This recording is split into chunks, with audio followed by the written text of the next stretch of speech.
اگر آپ کو میری یہ ویڈیو پسند آئے تو like, comment and share, subscribe کرنا مت بھولیے۔ سلطنت عثمانیہ کی اگلی ایپیسوڈ کی طرف بڑھتے ہیں، جس میں اندلس کا ملک فتح ہوا تھا۔ اب مسلمانوں کے دلوں میں وہ جذبہ نہیں رہا تھا، ان کی صفوں میں پہلے جیسا اتحاد نہیں تھا۔ پہلے وہ ایک جھنڈے کے نیچے جمع تھے، جس کی وجہ سے اندرونی دشمنوں میں یہ حوصلہ نہیں تھا کہ وہ سامنے آئیں اور مسلمانوں کے عام رجحان کے خلاف اثرات مرتب کرنے میں کوئی کردار ادا کریں، لیکن اب وہ مسلمانوں کے افکار و نظریات پر اثر انداز ہو رہے تھے، اور سب سے خطرناک صورتحال یہ تھی کہ وہ قائدین کے ذہنوں پر قبضہ کر چکے تھے، جس کی بدولت یہ قائدین اپنے علاقوں اور اپنے بھائیوں کے خلاف خطرناک کردار ادا کر رہے تھے۔ اگر اس دور میں مسلمانوں کو بہترین صفات کی حامل، جرأت مند اور دور اندیش قیادت میسر نہ ہوتی تو اس طرح کی کارروائیوں میں کامیابی حاصل کرنا ممکن نہ ہوتا، یعنی ایک ایسی باصلاحیت کی عادت جو تمام مشکل مراحل میں اپنی صلاحیتوں کا لوہا منواتی اور دشمن کی سازشوں کو ناکام بنانے کی سکت رکھتی۔ اس دور میں کامیابی حاصل کرنے کے تینوں عوامل پوری طرح موجود تھے۔ مسلمان جہاد فی سبیل اللہ کے جذبے سے سرشار تھے اور دین کی سربلندی کے لیے اپنا تن من دھن سب کچھ قربان کرنے کا جذبہ رکھتے تھے۔ نظریہ جہاد کو عملی جامہ پہنانے کے لیے بہترین انتظامات اور تیاری اور جنگی کارروائیوں کو نتیجہ خیز بنانے کے لیے اعلیٰ درجہ کی قیادت، یہی وہ عوامل تھے جس کی بنا پر الجزائر کے لوگ صلیبیوں کے خلاف کامیاب ہوئے۔ انہی عوامل کی وجہ سے خیر الدین فتح سے ہمکنار ہوا اور الجزائری قوم نے خیر الدین کی قیادت میں تاریخ اسلام میں ایک شاندار باب کا اضافہ کیا، لیکن خیر الدین اپنے ارادوں کو عملی جامہ پہنانے میں کامیاب نہ ہوتا اگر الجزائر کی مجاہد قوم اس کا ساتھ نہ دیتی، اور الجزائر کی قوم کبھی بھی اپنے ہدف تک نہ پہنچ پاتی اگر انہیں خیر الدین جیسی تجربہ کار اور دور اندیش قیادت میسر نہ ہوتی۔ خیر الدین اپنے رب کی بارگاہ میں اس حال میں حاضر ہوا کہ وہ اپنے رب سے راضی تھا اور اس کا رب اس سے راضی تھا۔ خیر الدین کو دوام حاصل ہوا اور ملت اسلامیہ تک ان کارناموں کو دہراتی رہے گی جو سچے عقیدے، جہاد کی تعلیمات اور راہ خدا میں ان کی روایات نے سر انجام دیے ہیں۔ حسن بن خیر الدین کو الجزائر کی حکومت سے معزولی 959 ہجری 1151 عیسوی میں جب تلمسان میں صادیوں کو شکست ہو گئی اور عثمانی حکومت کے ستون مضبوط ہو گئے تو حسن بن خیر الدین باربرسا نے تمام بیرونی ملکوں سے مخالفت کی پالیسی اختیار کر لی۔ ان بیرونی ملکوں میں فرانس بھی تھا، جس کی دولت عثمانیہ کے ساتھ بہت اچھے تعلقات تھے۔ ان تعلقات کی وجہ سے انہوں نے استنبول سے بہت سی اقتصادی مراعات حاصل کر رکھی تھی۔ ان تمام عثمانی علاقے یہ مراعات دینے کے پابند تھے، لیکن حسن بن خیر الدین نے ان مراعات کا التزام نہ کیا اور کئی موقع پر فرانس سے اپنی دشمنی کا اعلان کیا۔ مجبوراً فرانس کو اپنے قابل اعتماد سفیر کو جو استنبول میں تھا الجزائر بھیجنا پڑا تاکہ معلوم کرے کہ حسن بن خیر الدین فرانس دشمنی میں کس حد تک جا چکا ہے اور یہ مخالفت فرانس اور الجزائر کے بیلر حقیہ کے درمیان اقتصادی تعلقات پر کس حد تک اثر انداز ہو سکتی ہے۔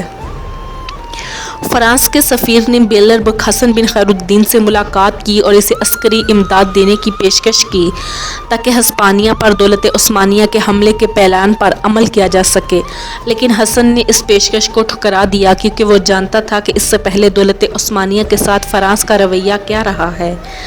حسن نے کھل کر کہہ دیا کہ جہاد کا مسئلہ ایک ایسا مسئلہ ہے جو مسلمانوں کے ساتھ خاص ہے، اور بیان کیا کہ وہ ایک کافر کے خلاف دوسرے کافر سے امداد نہیں لے گا۔ فرانسیسی سفیر استنبول واپس آ گیا اور اعلیٰ عہدیداروں کے صدر کو خوب بھڑکایا اور کہنے لگا، حسن بن خیر الدین کے وسیع اختیارات اور اس کی مملکت کی توسیع کی کوشش دولت عثمانیہ کی وحدت کو پارا پارا کر دے گی اور اس کے وجود کو تقسیم در تقسیم کے ذریعے مٹا کر رکھ دے گی، خاص کر اس وجہ سے کہ اس کے والد الجزائر کے معروف خاندان سے تعلق رکھتے تھے۔ دولت عثمانیہ نے خیال کیا کہ الجزائر میں اپنی سیاسی پالیسی تبدیل کرنا انتہائی ضروری ہے، کیونکہ مغرب ہسپانیوں کا طاقتور حلیف بن چکا ہے اور اگر دولت عثمانیہ نے کوئی مؤثر اقدام نہ کیا تو طاقت کا توازن بگڑ جائے گا۔ سلطان سلیمان قانونی نے جدید صورتحال کا سامنا کرنے کے لیے کئی تدابیر کی، جن میں سے ایک اہم تدبیر سلطان سلیمان کا الجزائر کے بیلر بک حسن بن خیر الدین کو معزول کرنا ہے۔ اس پر الزام یہ لگایا کہ وہ مغرب کے ساتھ دولت عثمانیہ کے بہتر تعلقات کو بگاڑنے کا سبب بنا ہے، حالانکہ سلطان نے وحدت اسلامیہ اور حسن جوار کی دعوت دے دی تھی۔ دولت عثمانیہ نے صفر 960 ہجری جنوری 1552 عیسوی کو خیر الدین کی جگہ صالح رائس کو الجزائر کا بیلر بکیہ مقرر کیا۔ سلطان سلیمان قانونی کا خط حاکم فاس محمد سعدی کے نام، یہ ہمارا شرف و عزت کا حامل اعلیٰ سلطانی بلند و بالا خاقانی شاہی گرامی نامہ ہے، خدا کرے یہ ہمیشہ نافذ رہے اور اللہ تعالیٰ کی مدد سے اور اس خدائے بے پناہ بے نیاز کی حفاظت سے ہمیشہ قائم رہے۔ ہم نے یہ خط اعلیٰ حضرات امیر قریب سب سے زیادہ باعث عزت، باعث فخر، صاحب کمال اور صاحب ہدایت، نہایت عدل و گستر بے ہم اہم عزت والے، مددگار، بھلائیاں جمع کرنے والے، حسب و نسب میں اعلیٰ ہاشمی خاندان کے سپوت، مقدس نبوی شجرہ نسب کی شاخ، علوی گروہ کے عمدہ فرد، اعلیٰ صفات کے حامل، بہترین خیالات رکھنے والے انسان، بے نیاز بادشاہ حاکم ولایت فاس الشرف محمد کے نام لکھا ہے۔ ان کی سربلندیاں دائمی ہو اور ان کا مقام و مرتبہ اور زیادہ ہو۔ ہم نے یہ گرامی نامہ اعلیٰ حضرت کی جانب لکھا ہے۔ ان کی سربلندیاں دائمی ہو اور ان کا مقام و مرتبہ اور زیادہ ہو۔ ہم نے یہ گرامی نامہ اسلام کے ساتھ خاص کرتے ہیں محبت کے تعلقات کی تکمیل اور پاکیزہ دعاؤں کے ساتھ محبت کے تعلقات ان کی خوشبو کے ذریعے مستحکم ہو جائیں گے۔ پاکیزہ تسلیمات کے ساتھ عظیم مثلاً بلا شبہ اللہ تعالیٰ کی قدرت بہت بڑی ہے اور اس کی مشیت بہت عظیم ہے۔ اس نے ہمیں ایک بہت بڑی سلطنت سے نوازا ہے اور ایک بہت بڑے لشکر سے سرفراز کیا ہے۔ ہمیں وہ شاہد، وہ طاقت، وہ عظمت حاصل ہے جو اپنا دامن زمین پر گھسیٹتی ہے، ایک عظیم سعادت جو سورج کی طرح ہے جب وہ بلند ہوا، اور ایک بہت بڑی سعادت چاند کی طرح جب وہ طلوع ہوا اور ہم کو بہت بڑی خلافت سے مختص کیا، جس کی بدولت ایمان کا بازو فتح مند ہے۔ ہمیں ایسا اقتدار بخشا ہے جس کے ذریعے اسلام کے ہاتھ بلند ہیں۔ بلا شبہ ہم پر واجب ہے اور یقینی طور پر ہمارے ذمہ لازم ہے کہ اس عظیم لطف اور احسان عمیم پر اس کا شکریہ ادا کریں۔ ہمارا ہمیشہ سے معمول رہا ہے، ہم شرع مبین کا اجرا کرتے ہیں، سید الاولین علیہ الصلاۃ والسلام کی سنت کو نافذ کرتے ہیں، کفر و طغیان کی آگ کو بجھانے کی کوشش کرتے ہیں، ظلم و ستم کی بساط لپیٹ دیتے ہیں اور عدل و احسان کی ترویج کرتے ہیں۔ جب ہمارے مقدس کانوں میں یہ بات پڑی ہے کہ الجزائر کے سابقہ امیر الامراء حسن پاشا نے اپنے پڑوسیوں کے ساتھ حسن مجاورت کا برتاؤ نہیں کیا بلکہ سختی اور تشدد کی طرف مائل ہو گیا ہے اور اتحاد و اتفاق کے طریقوں کو پس پشت ڈال دیا ہے، مجاہدین جو دین کی حمایتی ہیں اتحاد کا دروازہ بند کر دیا ہے، تو ہم نے ان کی جگہ دوسرے آدمی کو مقرر کر دیا ہے۔ سو ہم نے الجزائر کی ولایت اپنی عظیم برگاہ کے غلام، اپنی جلیل چوکھٹوں کے خداموں میں سب سے عظیم شخصیت امیر الامراء کبیرہ الکبریٰ، صاحب جلال، صاحب الاکرام والاحترام، صاحب الفضول احتشام، شاہی عنایات کا زیادہ سے زیادہ حق رکھنے والے اعلیٰ حضرت صالحہ شاہ کے سپرد کر دی ہے۔ ان کی جلالت، شان، بہادری، کمال، دینداری اور دیانت کی وجہ سے ہم نے یہ علاقے انہیں تفویض کیے ہیں اور انہیں ہم نے حکم دیا ہے کہ شرع شریف کو قائم کرے، سید المرسلین صلی اللہ علیہ وسلم کی توقیر کو زندہ کریں، رعایا کی حفاظت کریں، ان نیک خصلت لوگوں کی حفاظت کریں جو اللہ تعالیٰ کی امانتیں ہیں، اور یہ کہ اہل اسلام کے ساتھ مکمل اتحاد رکھیں اور ان کے ساتھ اتفاق کی پالیسی اختیار کریں، وہ کام کرے جس میں مملکت اور دین کی عزت ہو، دین کے دشمنوں کو بھگانے اور سرکش فاجر و فاسق اور کفار کے قلع کما میں لگے رہیں۔ لیکن ہماری عظیم بارگاہ کی سب سے بڑی خواہش اسلامی مراسم کا احیاء، کافروں اور لیم سرکشوں کی سرکشی کی آگ کو بجھانا ہے، اور یہ خواہش تبھی پوری ہو سکتی ہے کہ اسلام کے مرا میں اتفاق ہو اور بھلائی کی کوششوں میں اشتراک عمل ہو، اس کے ساتھ ایک ایسا نظام پائے تکمیل کو پہنچے گا، اس کے اثرات کو مٹایا نہیں جا سکے گا۔ ہم نے انہیں یہ بھی حکم دیا ہے کہ وہ مسلمانوں کے احوال کو بنظر شفقت و رحمت دیکھیں، ان کے درمیان عدل و انصاف برتیں، حسن و اخلاق سے پیش آئیں، تاکہ وہ ان کی عادل سلطنت کے ایام میں امن و عاشتی سے خوش و خرم رہیں، نہ ان پر خوف ہو اور نہ ہی وہ غمگین ہوں۔ تم پر لازم ہے کہ تم پڑوسیوں کے ساتھ حسن سلوک سے پیش آؤ، حسن معاشرت کی راہ اختیار کرو، کیونکہ تم سید الانبیاء کی اولاد اور سید الاصفیاء کے نواسے ہو۔ ہم نے تمہارے عدل و انصاف کے بارے میں سنا ہے، تمہارے کمال تقویٰ، تمہارے اعلیٰ خوبیوں کی دھوم سن رکھی ہے۔ اسی شان و شوکت کی وجہ سے ہم نے تمہاری طرف یہ خط لکھا ہے، جس کا مضمون باہمی دوستی کو لازم کرتا ہے اور جس کے مندرجات انتہائی درجہ کی محبت کا تقاضا کرتے ہیں۔ اپنی قیمتی صحت کے بارے ہماری ارفع و اعلیٰ بارگاہ کو آگاہی بخشو۔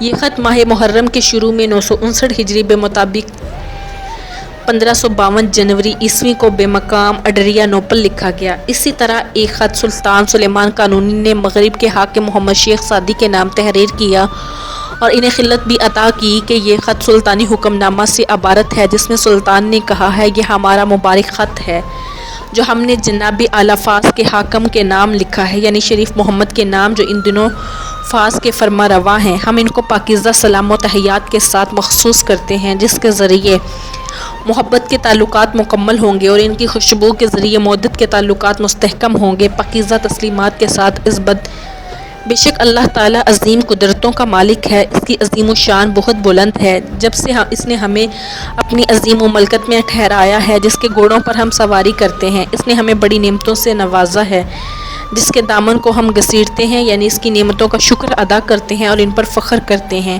اور ہمیں وہ عظیم سعادت بخشی ہے جو سورج کی طرح سے ہم پر وہ بلند ہو جائے۔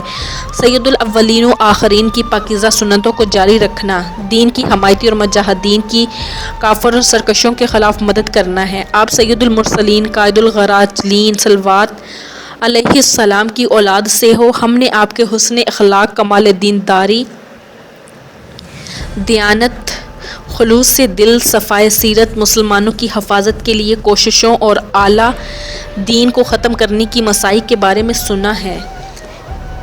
اسی وجہ سے ہمارے اعلیٰ سلطانی احسان مبارک نے آپ پر بخشش فرمائی ہے اور ہمارے بلند خاقانی فضل عمیق نے آپ پر نظر عنایت کی ہے، اور ہم نے آپ پر اور آپ کے والدین پر 3 شاندار خلعتوں کی نوازش فرمائی ہے، تاکہ یہ ہمارے درمیان محبت کا واسطہ بنے اور ہمارے درمیان مودت پیدا ہونے کا سبب ٹھہرے۔ لیکن ہماری جناب کی سب سے بڑی خواہش یہ ہے کہ اہل اسلام اور نبی پاک صلی اللہ علیہ وسلم کے دین کی حمایت کرنے والے ہماری سلطنت میں مکمل راحت اور آرام کے ساتھ امن و سلامتی سے مطمئن رہیں، نہ ان پر کوئی خوف ہو اور نہ وہ غمگین ہوں۔ انشاءاللہ صالح رائس کو ولایت کی ذمہ داریاں سونپنے کے بارے میں شاہی فرمان۔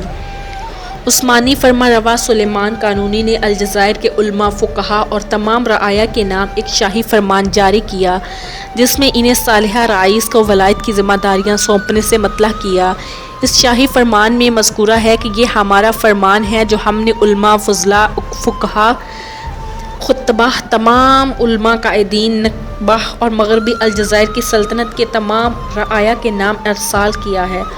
اللہ تعالیٰ ان کو نیکی کی مزید توفیق دے۔ ان کو اس بات سے آگاہ کیا جاتا ہے کہ ہمارے باعزت بلند مرتبہ خاقانی شاہی بخششوں اور ہمارے عظیم المرتبت بلند سلطانی عطیات نے ہماری بارگاہ عالی کے مملوک اور ہمارے اطمینان بخش سلطنت کے قابل اعتماد شخص، جو تمام عظیم الشان امیروں میں سب سے بڑے امیر ہیں، یعنی صالحہ پاشا خدا ان کے بخت کو سلامت رکھے، کو الجزائر کی ولادت سے سرفراز فرمایا۔ ان کی فرط شہامت و شجاعت، کمال و قوت و صلاحیت، حسن و سیرت اور صفائے باطن کی بدولت ہم نے یہ علاقہ انہیں تفویض فرمایا ہے۔ ہم نے انہیں حکم دیا ہے سنتوں اور فرضوں کے احیاء کا اور رعایا کی دیکھ بھال کا، جو اللہ تعالیٰ کی امانت ہے، خیال رکھیں۔ ہم نے انہیں حکم دیا ہے کہ وہ سرحدوں کی حفاظت کریں، عجیب و غریب امور کی روک تھام کریں، تاکہ وہاں کی مسلم رعایا ہماری عدل و سلطنت میں مکمل راحت و آرام کے ساتھ رہیں، امن کے ساتھ بالکل مطمئن نہ ہوں، ان کو کوئی خوف نہ ہو اور نہ ہی وہ غمگین ہو۔ علماء، فقہا وغیرہ کو چاہیے کہ مذکورہ امیر کے ساتھ بہترین حال اور مکمل اتفاق سے رہیں۔ ہماری بارگاہ کا مقصد شرعی قوم اور صراط مستقیم کی بالادستی قائم کرنا ہے، اسلامی رسومات اور سید الانام صلی اللہ علیہ وسلم کے مبارک طریقہ کو زندہ کرنا، رعایا کی حفاظت، علاقے کی نگہبانی، کافروں اور فاجروں کا ملک کے کونے کونے سے قلعہ کما کرنا، انہیں بطور امیل قبول کرے اور ان پر اعتماد کرے۔ اللہ تعالیٰ اپنے فضل و کرم سے توفیق دینے والا ہے۔ مبارک مہر اس خط کے مضمون کی دلیل ہے۔ صالحہ رائس کی پالیسی۔ صالحہ رائس نے اپنی داخلی پالیسی میں دو امور کو یقینی بنانے کی کوشش کی۔ الجزائر کے مختلف علاقوں کی مکمل وحدت کو یقینی بنایا۔ الجزائر کے بقیہ تمام صحرائی حصوں کو اس وحدت میں داخل کرنا تاکہ وہ اندلس پر حملہ کرنے کے لیے بالکل فارغ البال ہو جائیں۔ رہی اس کی خارجی حربی پالیسی تو اس میں 3 اہداف کو سامنے رکھا گیا۔ الجزائر کے علاقوں سے ہسپانویوں کو انتہائی دور لے جانا، مغرب اقصیٰ کی سعودی مملکت کی طرف سے کی جانے والی مفسدہ پردازیوں اور ہنگامہ آرائیوں کے درمیان اور الجزائر کے درمیان حد فاصل قائم کرنا، جہاد عام کرنے اور تمام مسلم بحری اور بری فوجوں کو اپنی قیادت میں لے کر بلاد اندلس کی طرف جانے کا اعلان۔ صالحہ رائس نے اپنے دور حکمرانی کے شروع ہوتے ہی داخلی وحدت و یگانگت کو یقینی بنانے کی طرف توجہ دی۔ بہت تھوڑے عرصے میں انہوں نے آزاد امارتوں کو دولت عثمانیہ کی فرمانروائی کے آگے سرنگوں کر دیا۔ عثمانیوں کی پوزیشن الجزائر میں پہلے سے کہیں مضبوط ہو گئی۔ اس کے بعد انہوں نے مغرب اقصیٰ کے بارے میں اپنی پالیسیوں کو عملی جامہ پہنانا شروع کیا۔ صالحہ نے ان حالات سے پورا فائدہ اٹھایا جن سے یہ علاقے گزر رہے تھے۔ انہوں نے خاندان بنی وطاس کے ایک فرد کے ساتھ گٹھ جوڑ پیدا کیا جسے یہ امید تھی کہ ہسپانوی اور پرتگالی اس کا ساتھ دیں گے۔ عثمانی فوجیوں نے ابی حصون و طاسی کی مدد کے لیے پیش قدمی کی۔ بادس کے قریب جہاں عثمانی لنگر انداز تھے، محمد شیخ کی فوجوں اور عثمانی فوجوں کے درمیان ایک معرکہ برپا ہوا۔ سعودی فوجوں کو شکست ہوئی جس کی وجہ سے عثمانیوں کے لیے اندر جانے کا راستہ کھل گیا، اور اس سے پہلے کہ 963 ہجری 1553 عیسوی کا سال ختم ہوتا، تازہ کا شہر عثمانیوں کے ہاتھوں فتح ہو گیا جو اس سے پہلے کئی بار صعیدیوں سے الجھ چکے تھے۔ ان معرکوں میں اہم ترین معرکہ بقدیہ المخالی کا معرکہ تھا جو فاس کے علاقے میں پیش آیا۔ ایسے میں عثمانی فوجی اور ان کے ساتھ ابو حسوان فاس کی طرف بڑھے اور 3 صفر 964 ہجری 8 جنوری 1554 عیسوی کو شہر میں داخل ہو گئے۔ باب عالی نے مغرب کو دولت عثمانیہ میں ضم کرنے کا اعلان کیا اور اس کے بعد مساجد میں عثمانی سلطان کے نام کا خطبہ پڑھایا جانے لگا۔ عثمانی بیڑوں کو دیکھ کر ہسپانویوں اور پرتگالیوں کے خوف کی کوئی انتہا نہ رہی۔ یہ بحری بیڑیں ان بعض بندرگاہوں پر قبضہ کر رہے تھے جو ہسپانویوں اور پرتگالیوں کے مقبوضہ مرکزی مقامات کے قریب پڑتی تھی تاکہ ان پر قبضہ کر کے وہ اطمینان کے ساتھ اندلس کی طرف بڑھ سکیں۔ اس بات کا تذکرہ اس خط میں بھی ملتا ہے جو پرتگال کے فرمانروا جان سالس نے شہنشاہ کے چارلس پنجم کے نام بھیجا۔ اس نے چارلس کو لکھا کہ مغرب میں عثمانی اثر و رسوخ کو ختم کرنے کی کوشش کرو اور ان علاقوں میں عثمانی فوجوں کا راستہ روکو، ورنہ دونوں قوموں ہسپانوی اور پرتگالی کے مفادات پر بہت سخت زد پڑے گی اور بہت خطرہ پیدا ہو جائے گا۔ صالحہ رائس فاس کے شہر میں 4 ماہ ٹھہرا۔ اس دوران اس نے دولت عثمانیہ کے اقتدار کو مستحکم کرنے کی کوشش کی اور فاس میں قیام کے دوران ہسپانویوں کے خلاف جنگ کا سلسلہ ترک نہ کیا۔ سب سے پہلے اپنی فوج کے ایک دستے کو مغربی علاقوں کی طرف بھیجا جس نے ہسپانویوں سے بادیس نامی ایک بہت بڑا قلعہ چھین لیا۔ اس قلعہ کو صخرِ فالین بھی کہتے ہیں۔ صالحہ رائس نے دوسرا کام یہ کیا کہ بوہسون کی جگہ شریف ادریسی راشدی مولانا بکر عثمانی پاشا کے منصب پر فائز کر دیا، کیونکہ مرابطین جو صوفی بزرگ تھے ان کی تجویز تھی کہ فاس کو عثمانی سلطنت میں ضم کر دیا جائے، لیکن فاس کے لوگوں کی بغاوت نے صالحہ رائس کو مجبور کر دیا کہ وہ بوہسون کو فاس کی حکومت کی طرف لوٹائے۔ بوہسون نے عثمانیوں کی ان شرائط کو تسلیم کر لیا کہ فاس میں عثمانی سیادت کی حفاظت کی جائے گی، اس حد تک کہ عثمانی سلطان کے نام کا خطبہ پڑھا جائے گا اور اس کے دربار میں عثمانی فوج کا ایک دستہ موجود رہے گا۔ اندلس کو واپس لینے کے لیے مشترکہ کوششوں کی راہ ہموار کرنا۔ صالحہ رائس کی سب سے بڑی خواہش یہ تھی کہ وہ ہسپانویوں کے ساتھ جنگ کرے۔ ہر کام میں اس کے پیش نظر صرف یہ نکتہ ہوتا کہ اسلامی ملکوں فوجوں کو ایک جھنڈے کے نیچے جمع کر کے مسیحیوں کے وجود سے اس علاقے کو پاک کرے۔ سب سے پہلے وہ وہران سے ہسپانویوں کو جلا وطن کرنا چاہتا تھا، اس کے بعد اندلس پر حملہ کرنے کے حق میں تھا، لیکن یہ سب کچھ کیسے کیا جائے کیونکہ مغرب میں صعیدیوں کا فرمانروا کسی مناسب موقع کی تلاش میں تھا اور قلعہ بنی عباس کے سلطان نے بہایا کی علیحدگی اور خود مختاری کا اعلان کر دیا تھا۔ ان دنوں صالحہ رائس کو مسلسل یہ خبریں پہنچ رہی تھی کہ بجایا کہ شہر میں ہسپانوی فوجوں کی پوزیشن کمزور ہے اور فوج کے سپاہی خاصی پریشانی میں ہیں، صالحہ رائس نے سوچا کہ یہ بڑا مناسب موقع ہے، اس سے فائدہ اٹھانا چاہیے اور مغرب کی تطہیر سے پہلے مشرق کو ہسپانویوں سے پاک کیا جائے۔ اس نے سوچا ہو سکتا ہے بجائیہ کو ہسپانیہ سے چھیننے کا کچھ اثر ہو اور بجائیہ کا فرمانروا وحدت اسلامی کے دائرے میں واپس آ جائے۔ بجائیہ کے لوگوں کے اصرار پر سالہ رئیس ربیع الاول 963 ہجری جنوری 1555 کو بجائیہ کے شہر کی طرف چل دیا۔ اس کے ساتھ 30,000 کا لشکر جرار تھا۔ امارت کوکو کے مجاہدین کی شمولیت نے ان میں مزید اضافہ کر دیا۔ عثمانی فوجوں نے شہر کا سختی سے محاصرہ کر لیا۔ اسی دوران عثمانی بحری بیڑا بھی آ گیا جس پر لشکر کے علاوہ اسلحہ اور توپیں بھی لدی ہوئی تھیں۔ مسلمانوں نے توپیں نصب کی اور قلعے پر خوب گولہ باری کی۔ دونوں فوجوں میں سخت معرکہ ہوا۔ بالآخر ذی القعدہ 963 ہجری ستمبر 1555 میں صالح بجائیہ کا قلعہ ہسپانوی فوجوں سے چھیننے میں کامیاب ہو گیا اور ناپولی کا حاکم بجائیہ کے حاکم کی بروقت امداد نہ کر سکا۔